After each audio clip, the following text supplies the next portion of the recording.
Welcome to Less Than 15, a show for busy business owners brought to you by DFK Australia, New Zealand. Each week we deliver bite-sized, actionable insights from industry experts so you're across the issues that really matter. I'm your host, Angela Rasmus. Let's dive into this week's topic.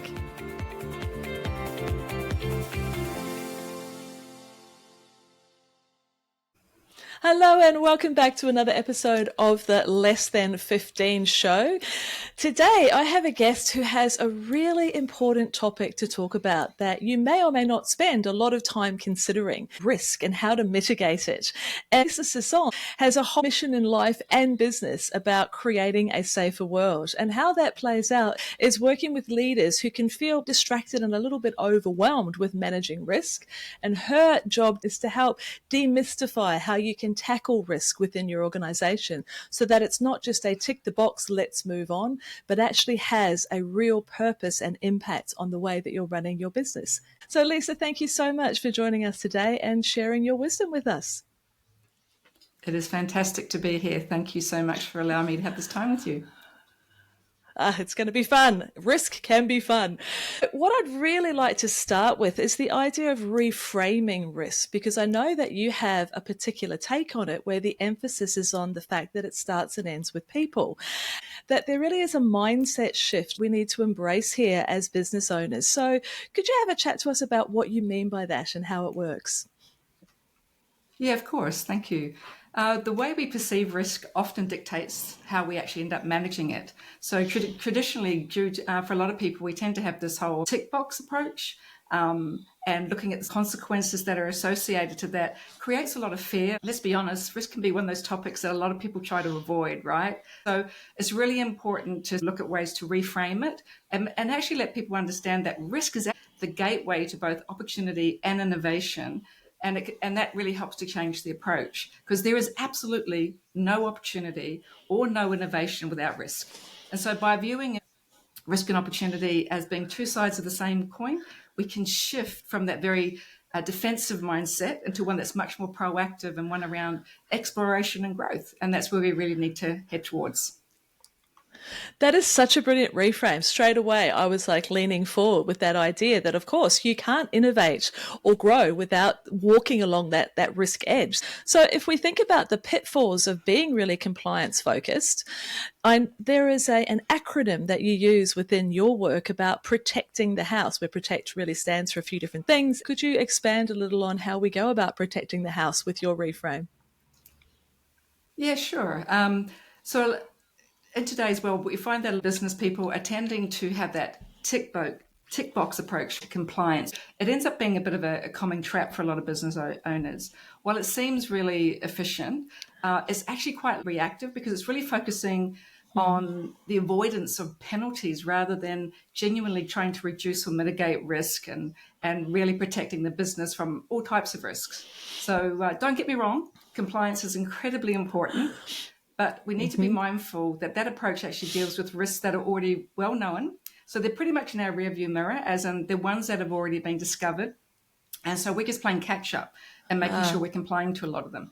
And so by focusing and having that tunnel vision, we find that we're actually not being proactive and really understanding the real risks, really looking at what risk we have associated to the business. We're just ticking a box. We're just managing the tick list, which is forever growing. And so to truly protect the house, as you mentioned, we need to move beyond to really engage with our people, to start identifying those emerging risks and the opportunities, instead of just that standard compliance approach. And the audience's knowledge, we use the term protect the house. I want to highlight that's actually a powerful metaphor. That means we're safeguarding the core foundation and the well-being of your business, its brand, its reputation. And we highlight protect because for us, protect is a framework we use within our business that's very much a people-centered approach to helping to look at risk management through different lenses. It also helps to reduce gaps and limitations that some of those more compliance ones focus on. And I love that idea that if we have this tick the box compliance, it's the rear vision mirror. It's the things we already know about. It's the likely things, but it's the unlikely things that we actually need to expand ourselves a little bit more. And so this is where the people piece, I assume, comes in quite strongly. In your book, you write about how the greatest risk that you see is disengagement. I've actually shared a lot about disengagement over the years because it's one of those areas that a lot of leaders and executives think about it from a performance standpoint. It's actually a significant risk. Disengaged employees are actually inclined to do bare minimum, which is why they think about it from that performance standpoint. But also, when you look at it through the risk lens, they tend to be inclined to do a lot more errors, like they aren't focused as much. So that means that it also leads to missed opportunities. It can create a lot more vulnerability and risk within the actual business itself. So it's often, when you've got people who are disengaged, quite often they'll also won't see risks that are appearing in front of them. So they're not identifying risks that are happening within the business that are emerging. And often you'll hear people say, or if they do see something, well, that's somebody else's problem, or that's a business problem. And they just kind of step back from it. And so that actually creates additional risk and exposure to the organization itself. And just keep in mind that Gallup's recent, State of the Globe Workplace report, they've actually stated in Australia alone that 75% of workers are not engaged or actively disengaged. That is over 7 out of 10 people. So statistically, that's really alarming. And beyond the productivity standpoint, that risk part is really a concern. But as you mentioned, also the flip side is that now that we've identified that risk as a key factor that they need to address, is also an area we can start to work on. And, you can start to look at sort of engaging with your employees, turning that dial to help them become more engaged, more active participants within your business. And if you do it really well, and if your employees know that you've got their backs covered, they will cover yours, and they can literally become your risk sensors because they see everything first. Think about, they're in every part of your business. So engaged employees are much more vigilant, they're more innovative, and they're usually committed to the success of your business and the business health. So while disengagement is a risk, engagement is also the greatest opportunity to reduce both that risk and drive forward the business in a positive way. So it really sounds as though reciprocity is a great strategy for reducing risk as well as identifying opportunities. As you were saying, you treat the staff well, then they're more inclined to be engaged and spot these things. It's a culture thing that is very connected to risk by the sounds of things. So how could a business, if we're thinking about some practical ways in which we could utilize some of this understanding that we're cultivating here, the concept of a safe zone in which people can execute their plans and strategies, especially from this risk perspective or this risk reduction perspective. How does one cultivate that, and why is that important? So creating a safe zone is really about fostering an environment where employees feel, secure to take risks, share ideas, also raise concerns without fear of retribution. Remembering growth can only come from an environment where people can learn, which means they need to be able to make mistakes and even fail. If you don't have that kind of culture, then how can people really grow? So the psychology behind this safety and being really effective in creating strategies means you need to know that people need to feel safe. They need to feel like they're being heard. They need to feel like they're being engaged effectively, so they can lead to better discussions, better decisions, more innovation. And so if business owners can create that, what we call a safe zone, it actually also allows more transparency, that open communication. There's just so many layers that can be really, really useful. And it also allows you to make it a much more diverse environment for people to work within. So making sure you're establishing clear, consistent expectations too is really important with that. Providing the support and the resources to help your team, your people meet them. Because there's one thing I always try and encourage any business leader to remember is that if you aren't setting your people up for success, then how can your business actually be successful in all areas, and especially in risk management? And that's also part of the reason why if you take a risk management approach, there's so many things that you can actually start to look at both the risk and the opportunity through that kind of lens. When we were just saying that we're going to have this conversation around risk, I was, like many people, thinking this assumption of going down one path, but I love the way that you tie the risk and the opportunity so closely together. And I guess that's got a lot to do with the idea of risk starting and ending with people. There's that expression that I came across in your book that says that there's only really two types of risk at the end of the day. So rather than steal your thunder, can you speak to that in these last couple of minutes that we have together? Yeah, absolutely. So there is only two ways to look at risk. It's something I do talk about in my book. And it's an important one to consider, considering your people touch every aspect of your business, right through to your customers, through to your technology, everything. And so when they're working within your environment, we have this focus within our Protect framework and our little lens that looks at risk. We could say two ways: risk to a person and risk by a person.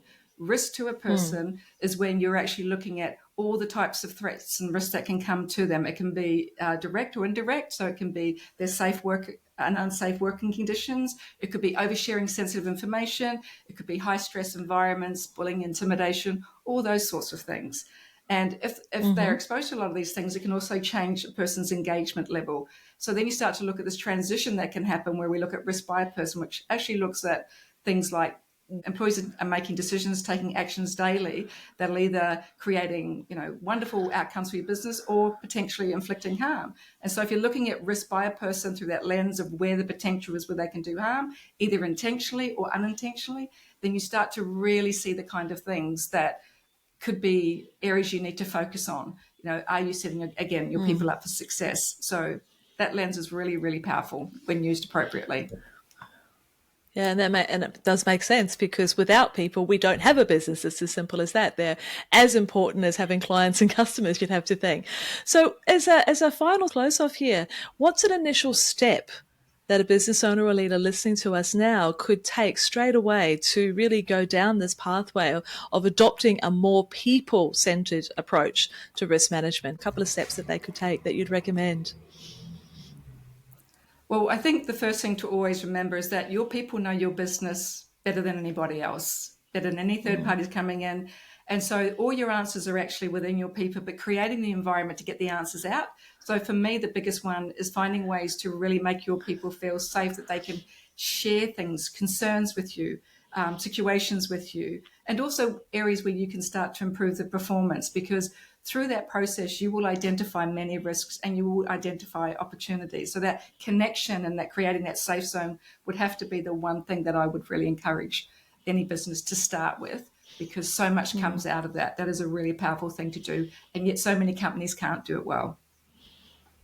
I guess what has come to me in my thinking is that being able to spot and mitigate or suggest turnarounds for risk does not just mean you're at a certain height within the organization. And trusting your employees and staff and team at all different levels, that this is part of what we want from you, is to spot where you think there is a risk or an opportunity and to share it with us. Would that seem like a fair, open dialogue to encourage?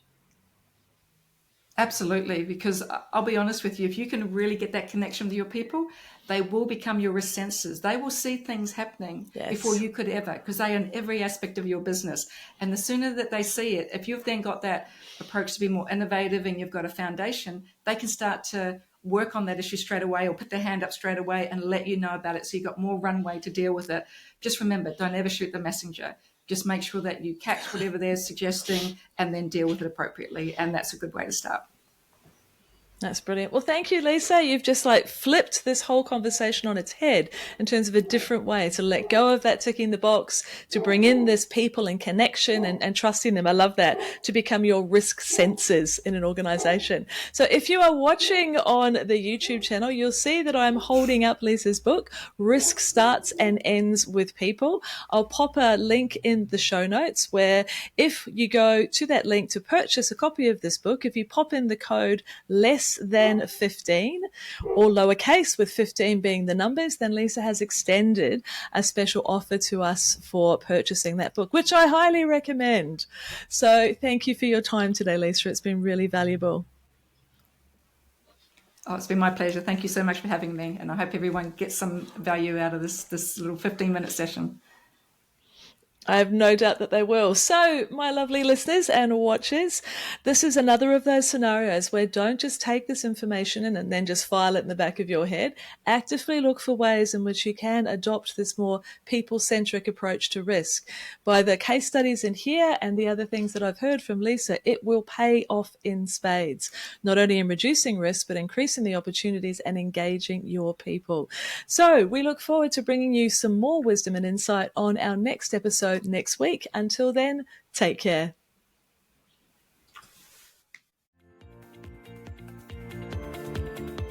We hope you enjoyed this episode of Less Than 15 and have a fresh idea or two to take action on.